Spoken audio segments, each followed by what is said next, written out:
Bonjour, bienvenue à vos 10 minutes juridiques avec le cabinet avocat Lando Associés pour VK. On va parler de RH tout à l'heure dans notre grand dossier, mais on va en parler aussi tout de suite à l'occasion de nos brèves.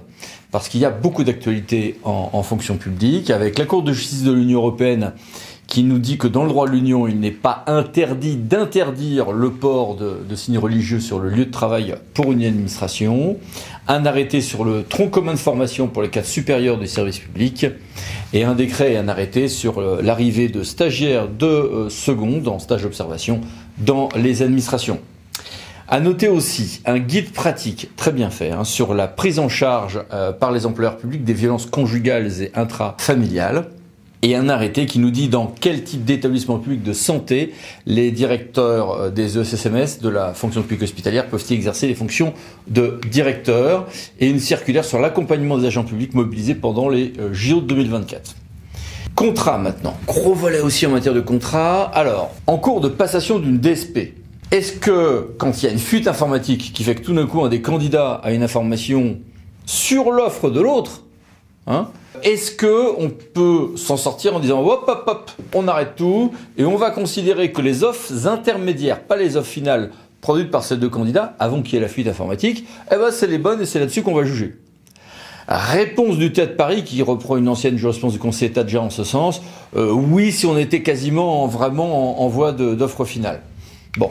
Ceci dit, c'est le cas de Paris, c'est une décision très charpentée, mais un pourvoi dans le Conseil d'État a été engagé. C'est l'affaire du CEDIF, donc on parle de gros milliards d'euros.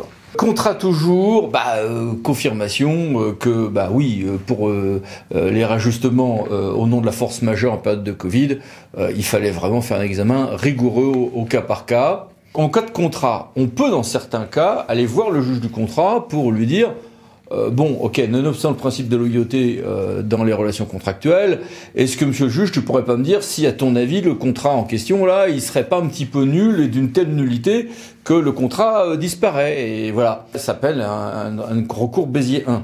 Oui, est-ce que je peux être saisi d'un contentieux dans l'exécution du contrat et transformer ce contentieux-là en contentieux Bézier 1 parce que c'est évoqué par le requérant? Non, sauf dans certains cas, nous dit le Conseil d'État. Conseil d'État qui nous signale aussi que, mais c'est une confirmation, mais c'est plus large qu'avant, que une société en liquidation, une fois qu'elle a été liquidée, elle est censée ne plus exister, mais elle peut continuer à être défendue en justice pour la toute fin de sa fin de la défense de ses intérêts. Et que, en pareil cas, en l'occurrence c'est un problème de droit et contrat toujours, ça peut être au juge de surseoir à statuer le temps que soit nommé un administrateur judiciaire. Allez, juste pour le bêtisier, on vient de voir, toujours le tas de Paris, un référé liberté, un recours de 9000 pages. Waouh! Est-ce qu'il est recevable? Du coup, non, nous dit le juge. Et puis, contentieux, cette fois-ci, non plus une fantaisie, mais une obligation importante à ne pas oublier.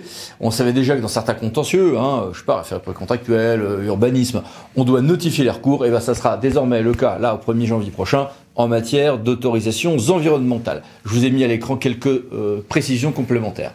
LRR dans les 15 jours. Pareil pour les recours gracieux d'ailleurs, ou hiérarchiques, pour le recours administratif.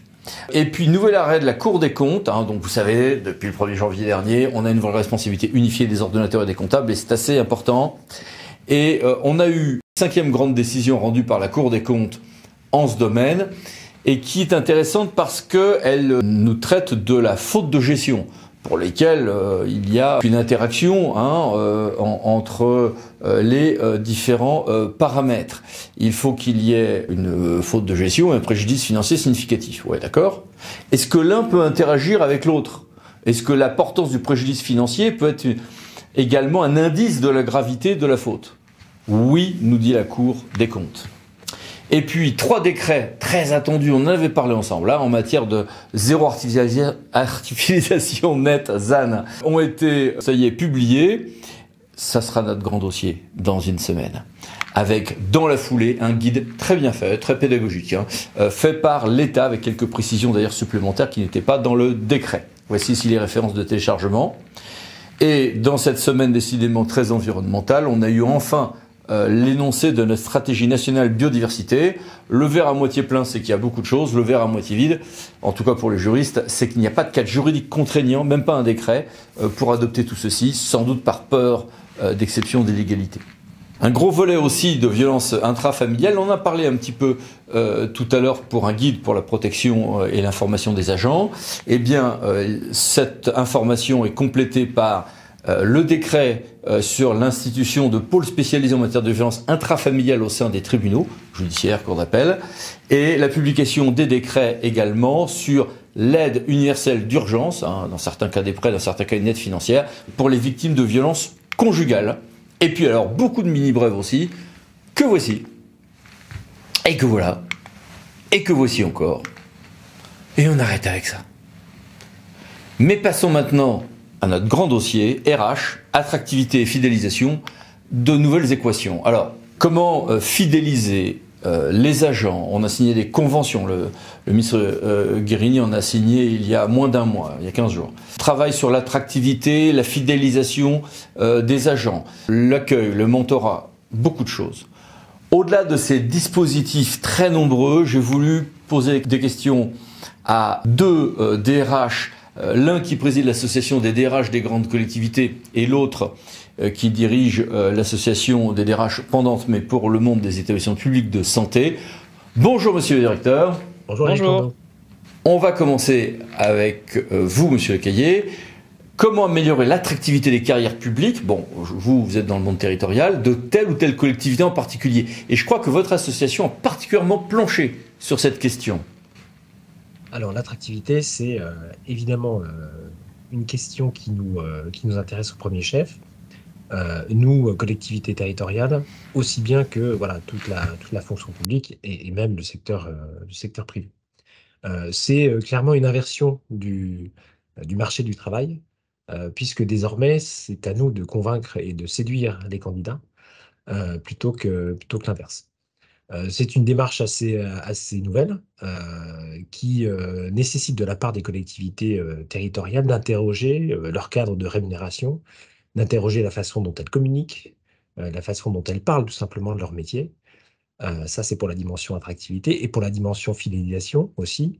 On a un peu l'habitude de dire que dans un monde où le marché du travail est tendu tel que nous le connaissons aujourd'hui, le meilleur recrutement est celui qu'on n'a pas à faire.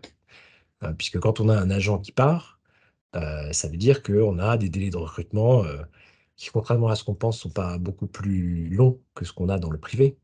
Mais on est souvent sur 6 mois de délai entre le moment où l'agent part et le moment où son successeur arrive, quand on arrive à le trouver, puisqu'il y a effectivement des métiers sur lesquels on a beaucoup de mal.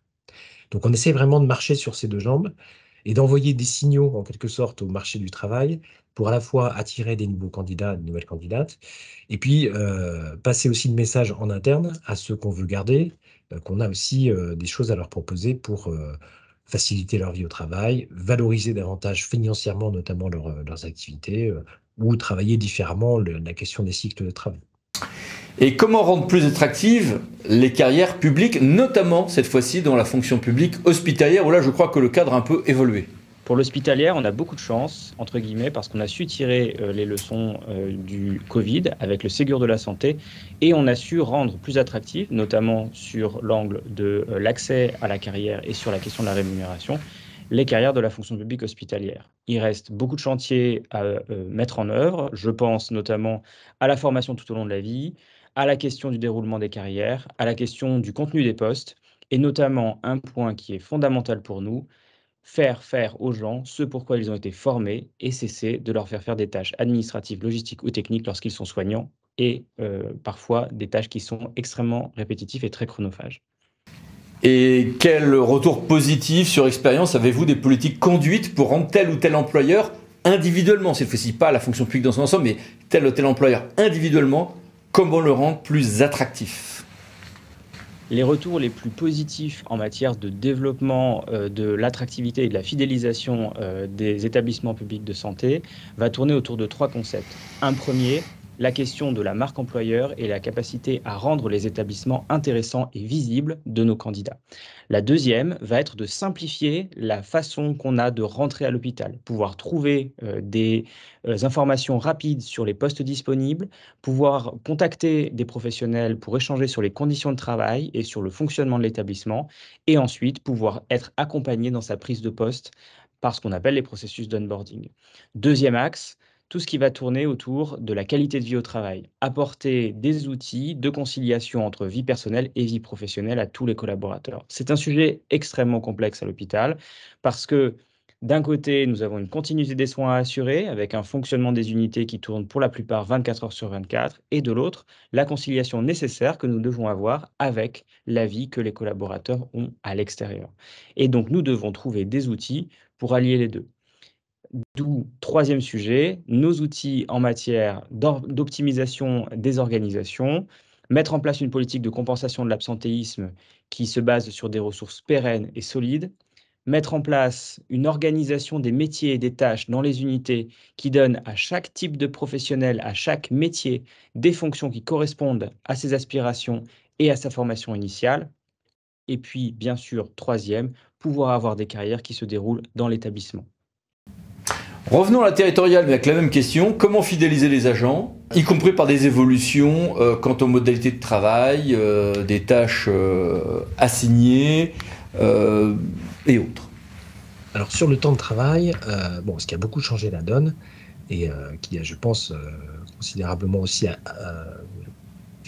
contribué à fidéliser nos agents, c'est la question du télétravail. En tout cas, il y a beaucoup de collectivités, de grandes collectivités, c'est le cas de Bordeaux Métropole où je travaille, ou la ville de Bordeaux, qui ont fait un choix résolu en matière de télétravail pour ouvrir très largement cette possibilité qui offre, évidemment, en termes de qualité de vie, et en tout cas, c'est ce que nous disent les agents qui massivement ont choisi cette modalité d'exercice, on est sur quelque chose qui vient apporter du mieux dans la façon dont on peut vivre son travail et dont on peut le concilier aussi avec sa vie personnelle.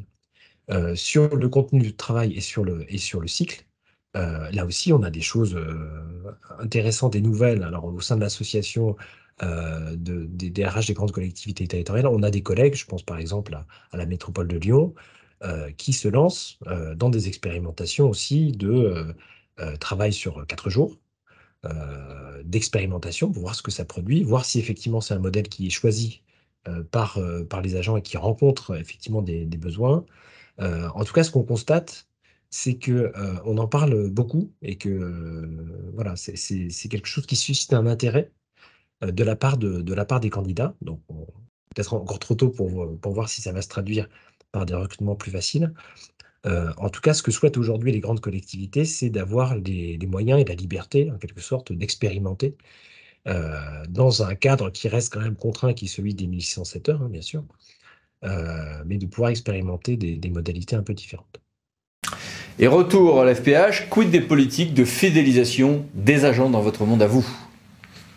Sur la fidélisation des agents publics, le sujet reste ouvert. Pourquoi? Parce qu'on fait face à un changement de génération. Et ce changement de génération appelle de nouvelles aspirations de la part des jeunes professionnels. Là où précédemment, on faisait toute sa carrière dans l'établissement, aujourd'hui, les nouvelles générations qui arrivent sur le marché de l'emploi nous renvoient une image où, quoi qu'il arrive, quand bien même la vie dans l'établissement correspond totalement à leurs attentes lorsqu'ils ont été recrutés, ils iront naturellement, pour compléter leur carrière et répondre à leurs aspirations personnelles, voir leur activité professionnelle évoluer dans le temps.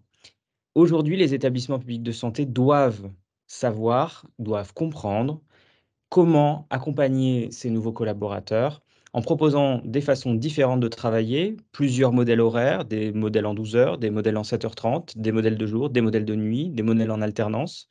Accepter qu'un collaborateur puisse avoir une activité mixte, développer une activité libérale sur une partie de son activité ou de son temps ou de sa carrière. C'est finalement la personnalisation de l'organisation et une conciliation plus fine entre les attentes des collaborateurs et les attentes de l'institution, et notamment de la continuité, qui nous permettra de résoudre nos objectifs. Merci beaucoup, c'était passionnant. Au revoir et bon courage. Merci Aristondo. Et merci à vous. À bientôt pour une nouvelle vidéo, les 10 minutes juridiques. Parlons d'associés pour VK. Pensez à vous abonner, c'est par là. Merci, au revoir.